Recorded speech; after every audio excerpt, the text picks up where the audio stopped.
Right now on DIY Gourmet, we're cooking bratwurst on the stovetop in a stainless steel pan.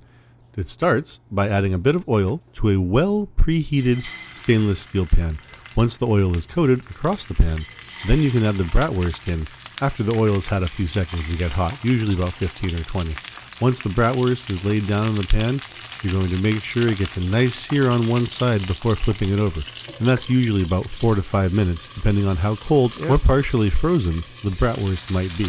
After it has the initial sear, go ahead and cover it for the 4 to 5 minutes before you take the cover off, flip over the bratwurst, and then cover it back up again for the remainder of the time that it has cooked, which again is usually about 4 to 5 minutes at 325 degrees heat, which is 163 degrees in Celsius. After the bratwurst have finished cooking and you've taken them out to rest for a few minutes, you can deglaze the pan with white wine, lager, or any of the other fine things listed, which can also lead to a sauce if you happen to add stock afterwards. For pairing, feel free to choose stone fruits, sweet apples, maple syrup also works well, or if you're going on the heady style, nice full mature cheeses. Do-it-yourself gourmet folks, thanks for watching. Please like, subscribe, join the membership, and we'll see you next time.